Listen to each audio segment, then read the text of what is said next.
자, 그리고 이후 이 문제에서 완전 동떨어진 예외로 보였던 3080 파운더스 에디션마저도 사용자가 비슷한 경험을 하고 있음을 엔비디아 포럼에 기재하면서 이제는 특정 브랜드가 아닌 전방위적 3080, 이 30 시리즈의 문제로 인식이 되기 시작합니다.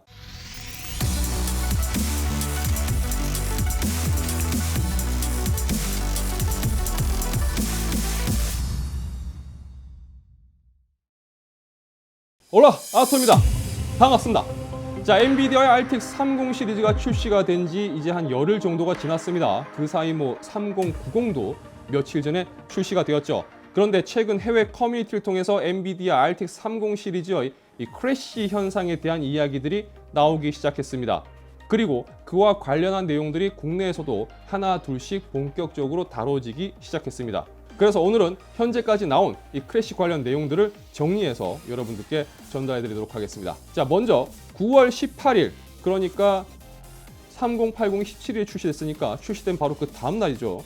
이 라이너스 테크티브의 커뮤니티 페이지에 한 사용자가 구입한 이 조텍 RTX 3080 트리니티에서 충돌이 발생하고 있다. 어떻게 해야 할지 모르겠다. 도와달라는 이런 글을 남기게 됩니다. 그리고 9월 22일 오버클럭커스 UK라는 이 커뮤니티에서도 MSI 지포스 RTX 3080 벤투스 3X OC 제품을 사용하는 사용자가 내 제품은 부스트 클럭이 너무 높게 뜨고 있다. 2010MHz의 부스트 클럭을 나타낸다.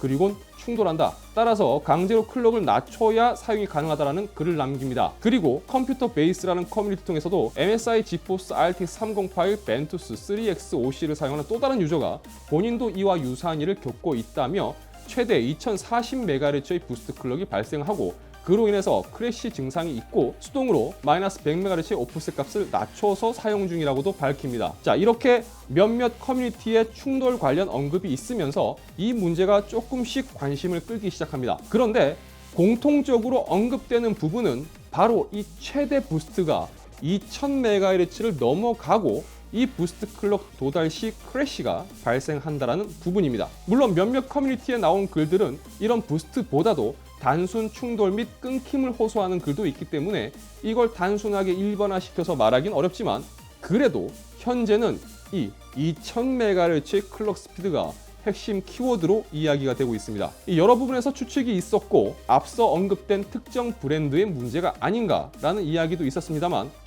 추가로 EVGA 3080 XC3 그리고 MSI 3080 게이밍 트리오 X, 기가바이트 3080 게이밍 OC와 이 조텍의 3080 트리니티를 사용하는 사용자들도 이 문제를 추가적으로 언급합니다. 이 공통적인 내용은 OC 및 부수적인 추가 작업을 한 적이 없다. 하지만 카드는 약 2010MHz에서 2040MHz의 클럭 스피드에서 크래시 현상이 발생한다. 혹은 게임상에서 굉장히 불안정한 모습을 보여준다로 정리해 볼 수가 있을 것 같습니다. 자, 그리고 이후 이 문제에서 완전 동떨어진 예외로 보였던 3080 파운더스 에디션마저도 사용자가 비슷한 경험을 하고 있음을 엔비디아 포럼에 기재하면서 이제는 특정 브랜드가 아닌 전방위적 3080 이 30 시리즈의 문제로 인식이 되기 시작합니다. 이후 이 문제에 대한 원인이 무엇일까에 대한 이야기로 넘어가게 되죠. 초기에는 드라이버 문제인가 혹은 전원 문제인가 등등 다양한 추측이 있었지만 지금은 이고르랩에서 제기한 전원부 디자인 및 이 캐패시터 관련 부분으로 초점이 좁혀지고 있습니다.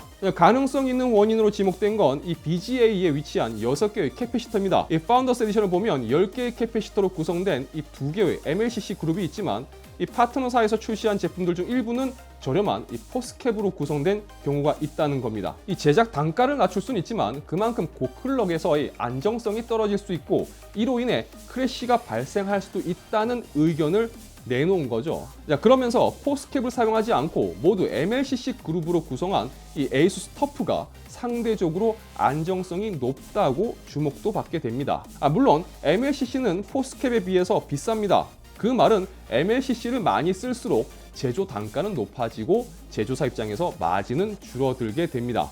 그런데 여기서 짚고 넘어가야 하는 게요. MLCC가 좋고 포스캡이 상대적으로 성능이 떨어지고 싸다는 건 알 수가 있지만 그럼 이 포스캡을 썼기 때문에 이 문제가 발생했다라고 일반화시키는 것은 조금 섣부를 수도 있다는 부분입니다. 왜냐하면 이것도 어디까지나 하나의 원인으로 추측되고 있는 단계지 정확하게 이게 원인이다 라고 밝혀진 건 아니기 때문입니다. 당연히 소비자 입장에서는 제조 단가가 높아지더라도 좀 더 안정성이 높은 부품으로 구성된 제품에 좀 더 신뢰가 가기 마련이죠. 그런데 이번 크래시의 주 원인이 포스캡이라고 단정 지어서 말할 단계는 아직까지는 아니라는 겁니다.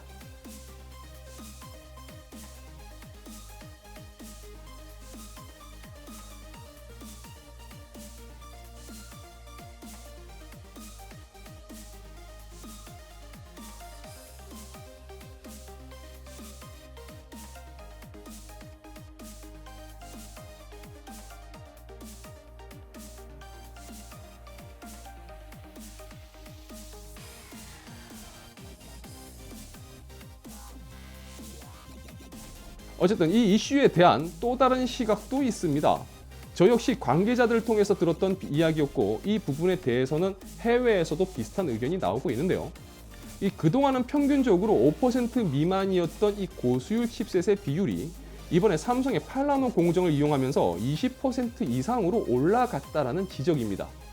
그와 더불어 제품의 출시에 앞서 드라이버 공급이 늦어짐으로 인해서 파트너사들은 실제 제품의 이 성능 테스트를 제대로 진행하지 못했고 그로 인해서 출시한 제품이 설계 시 예상했던 범위 이상의 높은 클럭 스피드를 보여주면서 제품의 전력 부분이나 전반적인 성능에 불안정성이 생겼을 수도 있다는 의견입니다. 그러니까 애초에 제품에서 기대했던 성능 수치를 상회하게 되면서 그에 맞는 전원부 구성이나 바이오스 설정 그리고 드라이버 세팅 값이 모두 어긋남으로써 발생한 문제로 보는 시각도 있다는 거죠. 자, 무엇보다도 핵심은 이 문제의 원인이 무엇이다 라고 정확하게 밝혀진 게 없고 엔비디아의 공식적인 입장 역시 나온 게 없기 때문에 좀 더 지켜봐야 할 것 같습니다. 제가 이번 이슈 관련한 내용을 정리를 해서 전달해 드리며 개인적으로 여러분들께 드리고 싶은 이야기는요. 제가 라이브 방송에서도 계속 말씀드렸듯이 새로운 제품이 나오면 제 경우는 단순하게 영상 뽑기용으로 대충 리뷰하고 보여드리는 걸로 끝내지는 않습니다. 이 과정에서 저는 최대한 정확한 내용을 여러분들께 전달을 해야 되기 때문에 결국은 테스터가 되어야 한다고 생각합니다. 이번에도 말씀드렸던 것처럼 바로 구입하시기보다는 아직 공개되지 않은 라인업의 제품 출시와 또 성능 테스트까지 확인한 후 그 사이 발생할 수 있는 여러 가지 이슈들에 대해서도 어느 정도 안정화가 된 후 제품 구입을 고려해 보시는 게 좋지 않을까 말씀드려 봅니다. 여러분들까지 테스터가 되실 필요는 없으니까요. 자, 이번 영상은 여기까지입니다. 영상 유익하시다면 좋아요와 구독 그리고 알람 설정 부탁드리겠습니다. 저는 다음 영상에서 다시 인사드리도록 하겠습니다. 시청해주셔서 진심으로 감사합니다. 지금까지 아토였습니다. 고맙습니다. 야, 모아보니까 뭐 이렇게 많지? 얘들 가지고 이제 어휴, 이거 되나?